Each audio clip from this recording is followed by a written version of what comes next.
कैसे हैं आप सभी लोग। मेरा नाम आरुषि है और आज के सेशन में हम कवर करेंगे vice president of India. Vice president of India से जितने भी क्वेश्चंस आते हैं और अब तक जितने भी क्वेश्चन पूछे गए हैं उन सभी को इस टॉपिक के अंदर आज कवर करा जाएगा। तो इस वीडियो को पूरा देखिएगा और जो जो वाइस प्रेसिडेंट का रोल होता है उसके बारे में डिस्कस करेंगे, इंपॉर्टेंट आर्टिकल्स डिस्कस करेंगे और मेन ही पॉइंट पर डिस्कशन करेंगे, क्योंकि वाइस प्रेसिडेंट का बहुत ही छोटा सा एक पार्ट है जो भारतीय संविधान में डिस्क्राइब किया गया है। चलिए स्टार्ट करते हैं। वाइस प्रेसिडेंट ऑफ इंडिया, सबसे पहला जो हमारा क्वेश्चन बनता है, वाइस प्रेसिडेंट ऑफ इंडिया किस चैप्टर के अंदर का आता है। तो हमें मालूम है पार्ट 1 हमारा किससे रिलेटेड है, यूटी एंड स्टेट से रिलेटेड है। पार्ट 1 हमारा यूटी एंड स्टेट है, फिर सिटीजनशिप आ जाता है, फिर फंडामेंटल राइट्स आ जाते हैं थर्ड पे, फोर्थ में हमारा डीपीएस आ जाता है, directive principle of state policy, फिर 4A में हमारा आ जाता है फंडामेंटल ड्यूटीज। तो अब हमारा क्या नेक्स्ट आता है, चैप्टर 5 पार्ट 5। पार्ट 5 में प्रेसिडेंट आता है, वाइस प्रेसिडेंट आता है, मतलब कि आपका सेंट्रल का पार्ट 5 में आ जाता है। तो सेंट्रल में ही आपके क्या है, वाइस प्रेसिडेंट ऑफ इंडिया है। प्रेसिडेंट पूछ रहे हैं, प्रेसिडेंट का पार्ट पूछ रहे हैं कि प्रेसिडेंट किस भाग के अंतर्गत आता है, पार्ट या चैप्टर या भाग, कुछ भी एग्जाम में आए तो सारी चीज़ें एक ही हैं। तो आपको पार्ट 5 लगाना है। पार्ट 5 आर्टिकल इसके अंतर्गत कितने आते हैं, तो आर्टिकल 63 से लेकर 71 तक। तो आपको आर्टिकल टिक करना है 63 to 71। ये सारे आर्टिकल वाइस प्रेसिडेंट के ही हैं। अब इसमें से कौन कौन से आर्टिकल आपके एग्जाम पर्पज से उन पे हम डिस्कस करेंगे। ये नंबर भी आपको याद रखना है 63 से लेकर 71, क्योंकि बहुत बार ऐसा भी पूछा गया है कि स्टार्टिंग और लास्ट दोनों पूछ लेते हैं कि कहाँ से स्टार्ट होते हैं कहाँ पे ख़त्म होते हैं। तो 63 to 71 में जो भी आर्टिकल्स है वो सारे के सारे वाइस प्रेसिडेंट से रिलेटेड हो गए। अब हम वाइस प्रेसिडेंट का काम समझ लेते हैं, क्या उनका रोल है। तो सबसे पहले वाइस प्रेसिडेंट जो कि राज्यसभा में बैठते हैं। हमारी 2 हाउस होते हैं, आप सभी को मालूम है। संसद की बात करें, पार्लियामेंट की बात करें, पार्लियामेंट हमारा 3 चीज़ों से मिलकर बनता है, लोकसभा, राज्यसभा और राष्ट्रपति। ठीक है, लोकसभा, राज्यसभा और प्रेसिडेंट, इन तीनों से मिलकर हमारा क्या बनता है, संसद बनता है, पार्लियामेंट बनता है। और यहाँ पर राज्यसभा में कौन बैठता है, तो राज्यसभा में हमारे बैठते हैं president. Vice president is the x officio chairman of the Rajya Sabha. सबसे पहला पॉइंट याद रखिएगा। ठीक है, कहाँ पे ये बैठेंगे, राज्यसभा में। लोकसभा में कौन बैठता है, स्पीकर। बहुत से लोग बच्चे कंफ्यूज हो जाते हैं एग्जाम टाइम पर कि स्पीकर पूछते हैं तो चेयरमैन में टिक लगा देते हैं, चेयरमैन पूछते हैं तो स्पीकर में टिक लगा देते हैं। केवल इस चीज़ का भी ध्यान रखिएगा कि अगर राज्यसभा की बात की जा रही है तो चेयरमैन आएगा, अगर राज्यसभा की बात की जा रही है तो हमेशा आपको चेयरमैन याद रखना है, और लोकसभा की बात की जाए तो स्पीकर याद करना है। ठीक है, तो सबसे पहले मैं पता चल गया इनका पार्ट 5 है। आर्टिकल वाइस प्रेसिडेंट के जो हैं 63 to 71 है। किस कहाँ बैठते हैं, तो ये राज्यसभा में बैठते हैं। और इनको हम किस नाम से जानते हैं, तो x officer chairman of the Rajya Sabha. अब इनका क्या मेन वर्क है राज्यसभा में बैठने का, इनका क्या मेन है भाई। राज्यसभा तो अपना काम कर ही रहा है, तो इनका केवल ऐसा नहीं है कि हम कह रहे हैं कोई काम नहीं है, इनकी बहुत सी ड्यूटीज़ होती है। राज्यसभा में बैठते हैं तो ये चेयरमैन के नाम से बैठते हैं। अभी हमने यहाँ पे इनको वाइस प्रेसिडेंट देखा लिखा हुआ नहीं। वाइस प्रेसिडेंट की तरह कब बैठते हैं ये, कब, जब वाइस प्रेसिडेंट, जब प्रेसिडेंट अपने पद पर ना हो। जब प्रेसिडेंट अपने पद पर ना हो, उनकी हेल्थ सही नहीं है, डेथ हो गई हो, या इम्पीचमेंट के थ्रू उनको निकाल दिया गया हो। ठीक है, तो ऐसी कोई सिचुएशन जब राष्ट्रपति अपने सीट पर ना बैठे हों, वो अपनी सीट पर पद पर काम ना कर पा रहे हों, तो हमारे संविधान में लिखित है कि राष्ट्रपति की कभी भी चेयर को खाली नहीं छोड़ा जाएगा, उस पर तुरंत कौन बैठाला जाएगा, राज्यसभा के चेयरमैन, जो कि है वाइस प्रेसिडेंट ऑफ इंडिया। ठीक है, वाइस प्रेसिडेंट ऑफ इंडिया कहाँ बैठेंगे, प्रेसिडेंट की सीट पर बैठेंगे और रोल प्ले करेंगे, एक्ट एज अ प्रेसिडेंट। ये इनका मैक्सिमम टाइम कब तक ये बैठ सकते हैं, 6 मंथ तक।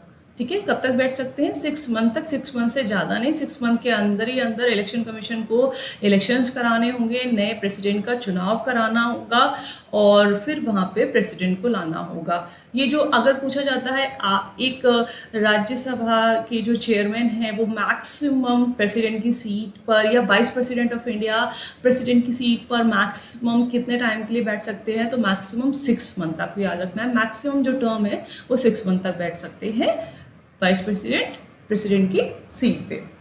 जैसे ही आ जाएंगे वो अपनी सीट पर वापस। अब आपने बहुत से ऐसे एग्जाम्पल देखे होंगे जो खुद वाइस प्रेसिडेंट है बाद में प्रेसिडेंट बने हैं, ठीक है। और कुछ तो जब वो रोल प्ले कर रहे थे as a acting president of India उसी समय ही उन्होंने, तो आप बेबी गिरी की बात कर लीजिए, वो भी उन्होंने भी क्या हुआ था, वो वाइस प्रेसिडेंट की सीट से प्रेसिडेंट की उस पर सीट पे गए थे बैठने के लिए। मैक्सिमम 6 मंथ का टाइम था, तो क्या उन्होंने खुद ही इलेक्शंस के लिए खड़े हो गए। और आपको मालूम है जब भी इलेक्शंस के लिए हम खड़े होते हैं तो हमें अपना जो पहले का पद है वो रिज़ाइन करना पड़ता है, not hold any profit post. आपने पढ़ा होगा, तो आपको पहले जो अपना वाइस प्रेसिडेंट का पोस्ट है उसे रिज़ाइन देना होगा, इलेक्शन में खड़ा होना होगा, देन आप प्रेसिडेंट बन सकते हैं। तो एक ऐसा भी संविधान में लिखित है कि ऐसा नहीं है कि जो वाइस प्रेसिडेंट है वो प्रेसिडेंट अगर बनना चाहे तो कैसे बन सकता है, वो इस तरीके से प्रेसिडेंट बन सकता है। फिर आपके दिमाग में एक और क्वेश्चन क्लिक करेगा, अगर मैम वाइस प्रेसिडेंट प्रेसिडेंट की सीट पे बैठेगा है ना, और वही इलेक्शन में खड़ा हो रहा है, तो फिर प्रेसिडेंट का सीट फिर से खाली हो गया। ऐसे में कौन आता हो, ये एग्जाम में ऑलरेडी क्वेश्चन पूछा हुआ है कि अगर वाइस प्रेसिडेंट ही इलेक्शंस में खड़ा हो रहा है और उसने अपना सीट पे रिजाइन दे दिया है, तो अब कौन आएगा यहाँ पर। तो यहाँ पे पूरा हायरार्की तैयार किया गया है, ऐसा नहीं है वैकेंट रहेगा, तो उस समय बुलाया जाएगा chief justice of India.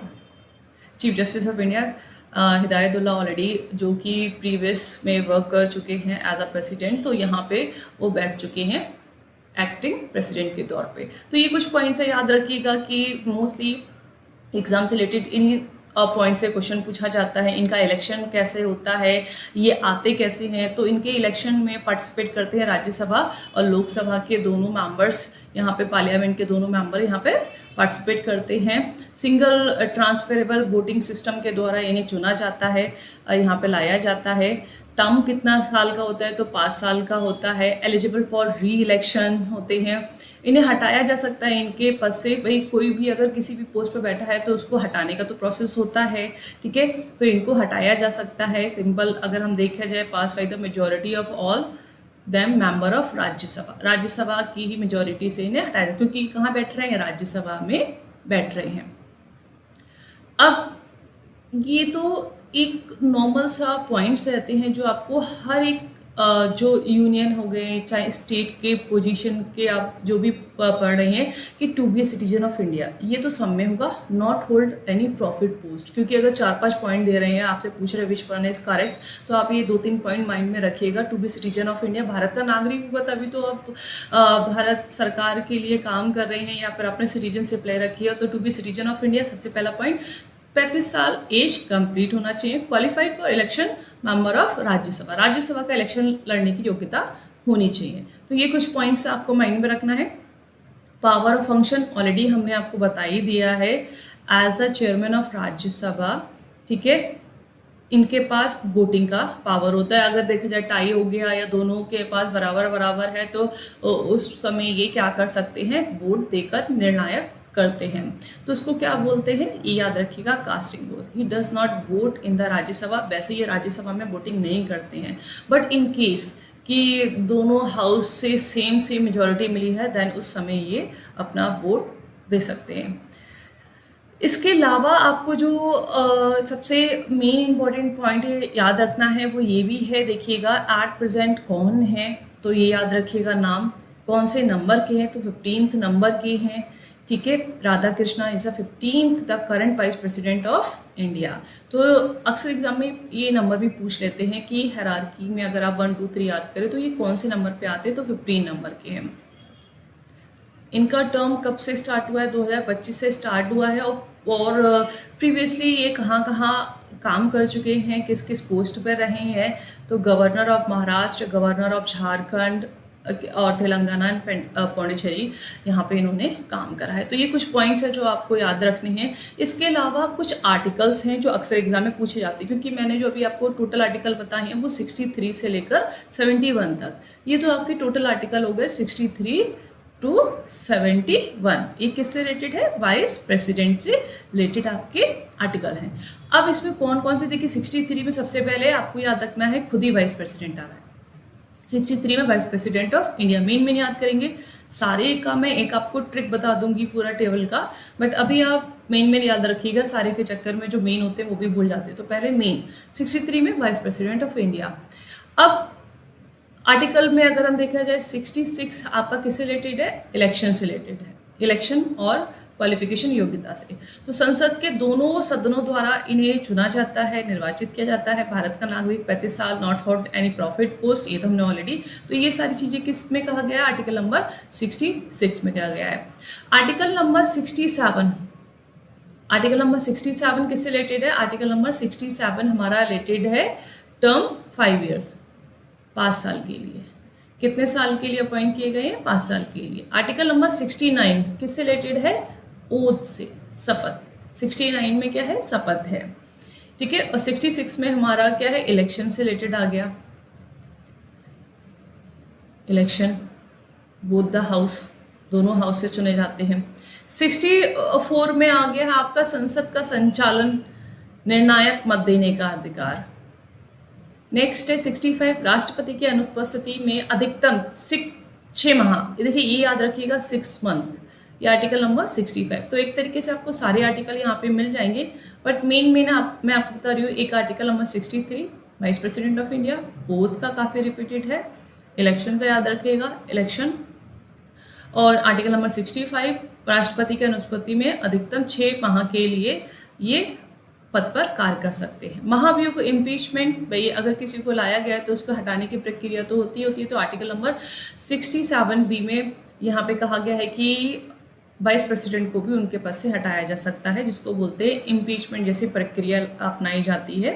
Rajya Sabha में प्रस्ताव लाया जाएगा, बहुमत से पारित किया जाएगा, लोकसभा से सहमति मिलेगी, तभी इनको वहाँ से इनकी सीट से रिमूव किया जाएगा। वेतन भत्ता राज्यसभा के सभापति के रूप में ये पाते हैं।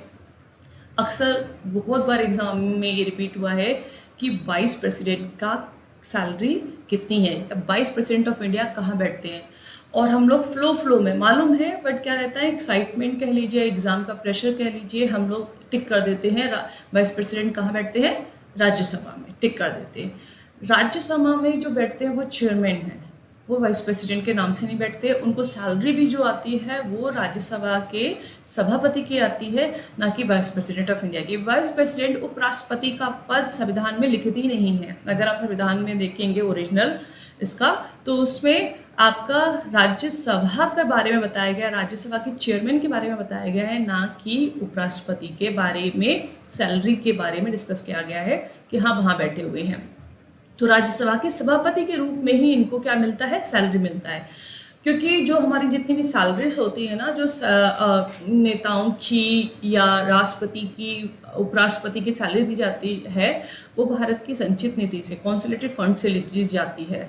तो उसमें जो इनका चेक जाता है या जो ट्रांसफ़र होता है वो राज्यसभा के चेयरमैन के नाम से जाता है, वाइस प्रेसिडेंट के नाम से नहीं जाता है। तो ये भी क्वेश्चन काफ़ी बार रिपीटेड हुआ है, बहुत ही मैंने डीप पॉइंट आपको बताया है। अक्सर ये एग्जाम में बच्चे कंफ्यूज हो जाते हैं, गलत कर देते हैं। अच्छा, उपराष्ट्रपति कहाँ बैठते हैं? राज्यसभा में, टिक कर दिया। नहीं, राज्यसभा में बैठते हैं सभापति, करेक्ट। हाँ, उसके अगर नीचे उसको डिस्क्राइब कर रखा है देन आप उसको जा सकते हैं, बट ऑप्शंस को केयरफुली पढ़ने के बाद।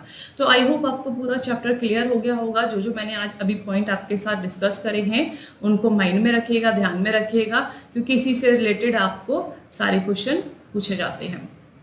ठीक है, एक बार फिर से मैं आपको रिवाइज करा दे रही हूँ important point of Rajya Sabha. Rajya Sabha के लिए कौन कौन से पॉइंट्स आपके लिए ज़रूरी है। सबसे पहला पॉइंट है इसका पार्ट, किस पार्ट में कहा गया है राज्यसभा वाइस प्रेसिडेंट को। यहाँ पे मैं लिख दे रही हूँ इंपॉर्टेंट पॉइंट नंबर 1, इसका पार्ट है, पार्ट याद रखिएगा, पार्ट 5 में आते हैं। सेंट्रल है, सेंट्रल के हैं तो पार्ट 5 में आएगा। दूसरा पॉइंट आर्टिकल 63 से 71, इसके अंदर आर्टिकल्स आते हैं। 63 में खुद वाइस प्रेसिडेंट है। 63 का याद रखिएगा वाइस प्रेसिडेंट और 69 का ओथ। ये कहाँ बैठते हैं? तो ये राज्यसभा में बैठते हैं, राज्यसभा में बैठते हैं, राज्यसभा में बैठते हैं सभापति के तौर पर, ठीक है।